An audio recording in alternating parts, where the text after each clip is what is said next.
الرحمن علم القرآن۔ سرکار دو عالم صلی اللہ علیہ وآلہ وسلم نے فرمایا قیامت کے روز کچھ لوگ ایسے بھی ہوں گے جو نورانی ممبروں پر ہوں گے اور ان کے چہروں سے بھی نور پھوٹ رہا ہوگا۔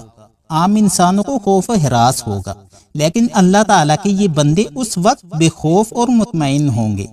بسم اللہ الرحمن الرحیم۔ السلام علیکم دوستو۔ حضرت انس رضی اللہ عنہ سے روایت ہے کہ جناب رسالت مآب صلی اللہ علیہ وآلہ وسلم نے فرمایا 3 چیزیں ایسی ہیں وہ جس شخص میں ہوں گی اس کو ان چیزوں کی وجہ سے ایمان میں حلاوت نصیب ہوگی۔ نمبر 1، وہ شخص جسے اللہ اور اس کے حبیب صلی اللہ علیہ وآلہ وسلم سب سے زیادہ محبوب ہوں۔ نمبر 2، وہ شخص جسے اللہ تعالیٰ نے کفر سے بچایا ہو، کفر سے توبہ کر لی ہو، اب وہ کفر کو اس قدر ناپسند کرتا ہے جیسے آگ میں ڈالے جانے کو ناپسند کرتا ہے۔ نمبر 3، وہ شخص جسے کسی دوسرے شخص سے دنیوی غرض، مال و منفعت، ذاتی مفاد سے ہٹ کر محض اللہ تعالیٰ کے لیے محبت ہو۔ یہ بھی افضل و اعلیٰ ایمان کی علامت ہے کہ کسی سے محبت بھی اللہ تعالیٰ کے لیے ہو، عداوت بھی اللہ تعالیٰ کے لیے ہو، کسی سے دوستی اور دشمنی بھی اللہ تعالیٰ کے لیے ہو۔ حضرت انس رضی اللہ عنہ سے روایت ہے کہ ایک شخص نے رسول اللہ صلی اللہ علیہ وآلہ وسلم سے سوال کیا کہ اے اللہ کے رسول صلی اللہ علیہ وآلہ وسلم قیامت کب آئے گی؟ آپ صلی اللہ علیہ وآلہ وسلم نے فرمایا قیامت کا سوال کرنے والے، کیا تم نے قیامت کے لیے کوئی تیاری بھی کی ہے؟ اس نے عرض کی اے اللہ کے رسول صلی اللہ علیہ وآلہ وسلم میں نے تو کوئی خاص تیاری نہیں کی جو آپ کے سامنے ذکر کرنے کے لائق ہو، البتہ اللہ تعالیٰ کے فضل و کرم سے مجھے اللہ اور اس کے رسول صلی اللہ علیہ وآلہ وسلم سے محبت ہے۔ سرکار دو عالم صلی اللہ علیہ وآلہ وسلم نے فرمایا جس کا مفہوم یہ ہے تجھ کو جس سے محبت ہے تو انہی کے ساتھ ہے اور قیامت کو بھی انہی کے ساتھ ہوگا۔ حدیث کے راوی حضرت انس رضی اللہ عنہ کا کہنا ہے کہ صحابہ کرام یہ فرمان نبوی سن کر اس قدر خوش ہوئے کہ ان کے چہرے دمک اٹھے۔ اسلام میں داخل ہونے کے بعد سرکار دو عالم صلی اللہ علیہ وآلہ وسلم کی بشارت سے صحابہ کرام کو اس قدر خوشی پہلے کبھی نہ ہوئی تھی۔ حضرت ربیعہ رضی اللہ عنہ کا واقعہ مشکات شریف میں بیان ہوا ہے کہ ایک روز انہوں نے جناب رسالت مآب صلی اللہ علیہ وآلہ وسلم کو وضو کروایا، رحمت کا دریا جوش میں آیا، فرمایا اے ربیعہ مانگ کیا چاہتا ہے؟ اگر ہم ہوتے تو دنیا کی بات کرتے، اپنے دنیوی مطلب کی چیز مانگتے، خدا کی کروڑوں رحمتیں ہوں حضرت ربیعہ رضی اللہ عنہ پر۔ عرض کی اے اللہ کے رسول صلی اللہ علیہ وآلہ وسلم میرے ماں باپ فدا ہوں آپ پر، مجھے جنت میں آپ کی رفاقت چاہیے۔ ایک صحابی امام الانبیاء صلی اللہ علیہ وآلہ وسلم کی خدمت میں حاضر ہوئے، عرض کیا اے اللہ کے رسول صلی اللہ علیہ وآلہ وسلم میں آپ سے محبت کرتا ہوں، آپ مجھے اپنی بیوی، اولاد اور میری جان سے زیادہ عزیز ہیں، میں جب تک آپ صلی اللہ علیہ وآلہ وسلم کو نہ دیکھ لوں مجھے قرار نہیں آتا۔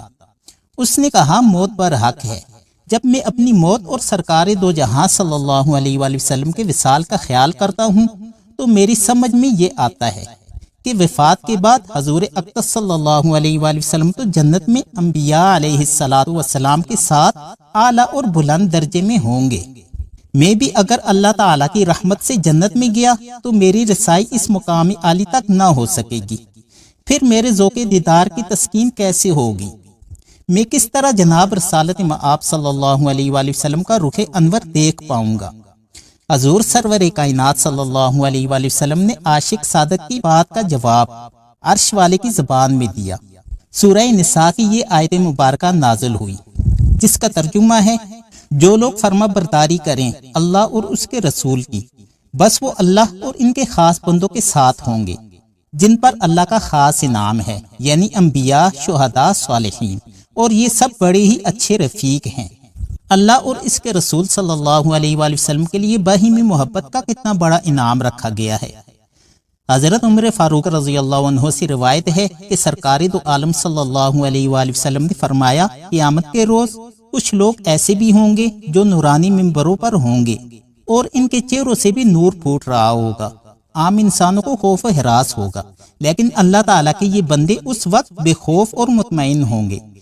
چہروں سے ملال یا کسی تشویش کے قطعی آثار نظر نہ آتے ہوں گے۔ پھر سرکار دو عالم صلی اللہ علیہ وآلہ وسلم نے یہ آیت پڑھی، جس کا ترجمہ ہے، معلوم ہونا چاہیے کہ جو اللہ تعالیٰ کے دوست اور اس سے خاص تعلق رکھنے والے ہیں ان کو خوف اور غم نہ ہوگا۔ راوی حدیث حضرت عمر فاروق رضی اللہ عنہ فرماتے ہیں کہ ایسے اللہ تعالیٰ کے خاص بندوں کو قیامت کے دن مقامی قرب حاصل ہوگا۔ اللہ تعالیٰ کے یہ خوش نصیب بندے نہ نبی ہوں گے نہ شہید ہوں گے، لیکن قرب خاص اور بلندی درجات کی بنا پر انبیاء اور شہداء ان پر رش کریں گے۔ صحابہ کرام نے عرض کیا، اے اللہ کے رسول صلی اللہ علیہ وآلہ وسلم ہمیں بتائیے وہ کون لوگ ہوں گے؟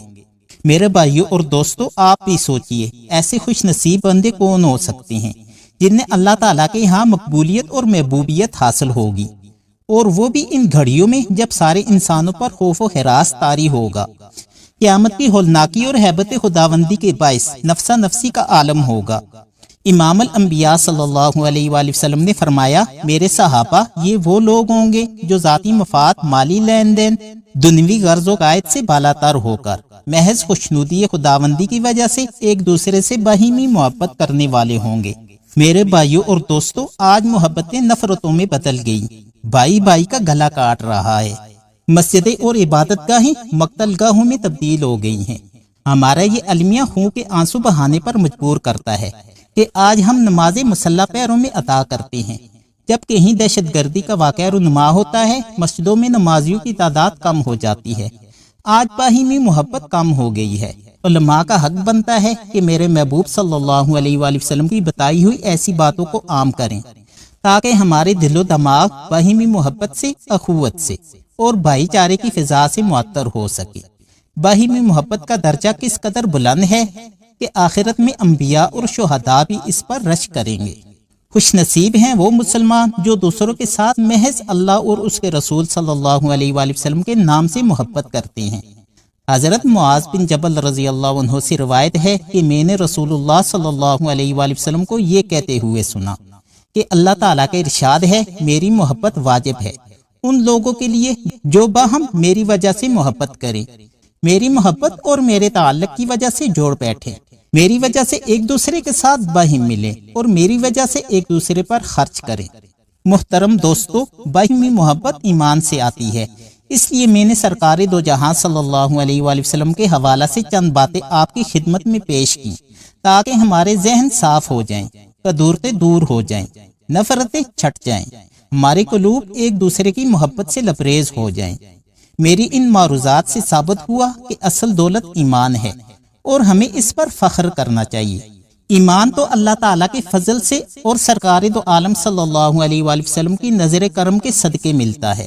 ابو لہب مکے کا سردار تھا، حضور اکرم صلی اللہ علیہ وآلہ وسلم کا سکا چچا تھا، انتہائی حسن و جمال والا تھا، نہ سرداری کام آئی نہ حسن و جمال کام آیا، بے ایمان ہو کر مرا۔ اسی طرح ابو جہل میں کون سی کمی تھی؟ قریشی ہاشمی تھا، نبی کا خون تھا، بیت اللہ کا متولی تھا، مکے کا سردار تھا، آب زمزم پی کر جوان ہوا تھا، میرے محبوب صلی اللہ علیہ وآلہ وسلم کے معجزات دیکھتا رہا، کنکریوں کو کلمہ پڑھتے سنا، چاند کو دو ٹکڑے ہوتے ہوئے دیکھا، قرآن نازل ہوتے ہوئے دیکھا، کوئی بھی چیز کام نہ آئی، مقدر میں ایمان نہیں تھا، دنیا میں مکے کی سرداری مل گئی، آخرت میں جہنم کی سرداری مل گئی۔ محترم دوستو، دیکھیے دوسری طرف ایک حبشہ کا غلام ہے، کالی رنگت والا، موٹے ہونٹوں والا، بدے نقوش والا، تن پہ پورے کپڑے بھی نہیں، نہ خاندان ہے نہ حسب و نسب ہے اور نہ عہدہ ہے اور نہ ہی منصب ہے، فقط حبشی غلام ہے، اور غلام بھی ایسا جو راہ کے پتھر کی طرح ٹھوکریں کھاتا ہوا بکتا بکتا میرے رحمت والے نبی صلی اللہ علیہ وآلہ وسلم کے دربار میں پہنچ گیا۔ بلال رضی اللہ عنہ کی قسمت تو دیکھو، نبی کا وفادار ہو گیا، امت کا دلدار ہو گیا۔ ذرا سوچئے تو صحیح، بلال رضی اللہ عنہ میں کون سا کمال تھا، کون سی خوبی تھی، کون سا وصف خاص تھا جس نے اسے دربار محمد صلی اللہ علیہ وآلہ وسلم میں ممتاز کر دیا تھا؟ یہ حبشی غلام مال، دہن، دولت اور دنیا داری میں سب سے پیچھے تھا، ایمان میں سب سے آگے تھا۔ بلال رضی اللہ عنہ نے کلمہ پڑھا تو اس پر ظلم و ستم کے پہاڑ ٹوٹ پڑے۔ بلال تو پہلے ہی غلام تھا، جناب محمد الرسول اللہ صلی اللہ علیہ وآلہ وسلم پر ایمان لایا تو باغی ٹھہرا۔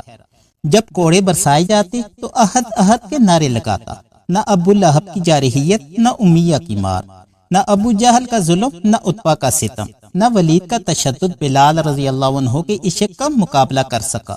سرکار دو عالم صلی اللہ علیہ وآلہ وسلم نے صحابہ کرام کے مجمع میں بلال رضی اللہ عنہ کو پکارا۔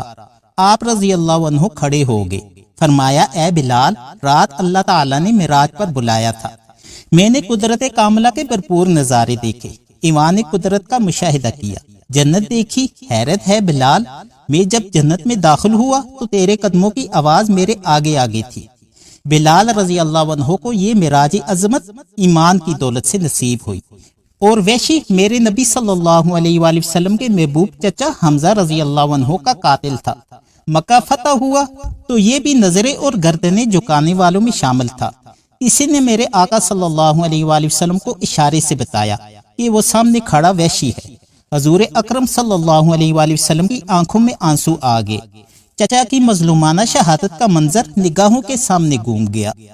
احد کے میدان میں حضرت حمزہ رضی اللہ عنہ کی مسلح شدہ لاش کو دیکھ کر اللہ تعالیٰ کے رسول صلی اللہ علیہ وآلہ وسلم کے ضبط کے بند ٹوٹ گئے تھے، آنسوؤں کا سیلاب امڑ آیا۔ چچا کی محبت نے جوش مارا تو فرمایا میرے چچا کے ساتھ اس قدر صفاقی اور بربریت کہ دشمن دین نے جسم کا ہر عضو کاٹ کر میت بگاڑ دی۔ جوش جذبات میں فرمایا میں ایک کے بدلے 70 کا مسلح کروں گا۔ عرش والے کا فوراً پیغام آ گیا، محبوب سود در سود حرام ہے، پروردگار عالم کا محبوبانہ انداز دیکھیے، سود تو پہلے ہی حرام ہے، سود در سود کیسے حرام نہ ہوگا۔ اشارہ تھا میرے محبوب صلی اللہ علیہ وآلہ وسلم، یہ غصہ اگرچہ فطری ہے لیکن تو رحمت للعالمین بن کر آیا ہے، یہ غصہ یہ انتقام تیری شان رحمت کے مناسب نہیں۔ پھر دنیا والوں نے دیکھا جناب رسالت مآب صلی اللہ علیہ وآلہ وسلم نے چچا حمزہ رضی اللہ عنہ کے قاتل ویشی کو کس فراخ دلی سے معاف کر دیا۔ ویشی کو سامنے طلب فرمایا، پوچھا ویشی کیا کلمہ پڑھ لیا؟ عرض کی ہاں اللہ کے رسول صلی اللہ علیہ وآلہ وسلم۔ اس عظیم الشان فتح کے بعد یقین ایمان میں تبدیل ہو گیا کہ آپ اللہ تعالیٰ کے سچے رسول ہیں۔ میرے بھائیو، ایمان اتنی قیمتی چیز ہے کہ 24 حروف کے کلمہ نے ویشی جیسے قاتل کو ایمان کی دولت سے ایسا سرفراز کیا کہ جان بھی بچ گئی اور آخرت بھی بچ گئی۔ ابو جہل کے بیٹے اکرمہ بھی تو فتح مکہ کے موقع پر ایمان لائے تھے۔ امام الانبیاء صلی اللہ علیہ وآلہ وسلم چاہتے تو ایک اشارہ میں گردن جدا ہو سکتی تھی۔ کیا اللہ کا نبی ابو جہل کے مظالم کا بدلہ اس کے بیٹے سے نہیں لے سکتا تھا؟ جب اکرمہ نے کلمہ پڑھ لیا، ایمان کی دولت نصیب ہو گئی۔ پہلے جہنم کا مستحق تھا، اب جنت کا حقدار بن گیا۔ میرے بھائیوں اور دوستوں، حاصل کلام یہ ہے کہ اپنے ایمان کی حفاظت کرو، یہ بڑی دولت اور نعمت ہے۔ جناب رسالت مآب صلی اللہ علیہ وآلہ وسلم کی حدیث کا ایک موتی لیتے جائیں۔ فرمایا جس شخص کے دل میں ایمان کی رتی ہوگی، پھر فرمایا ایمان کا ذرہ ہوگا، اس کے لیے جنت ممکن ہوگی۔ اللہ ہمارے ایمان کی حفاظت فرمائے، ہمیں باہمی محبت نصیب فرمائے، نبی صلی اللہ علیہ وآلہ وسلم کے فرمودات تعلیمات پر عمل کرنے کی توفیق عطا فرمائے، آمین۔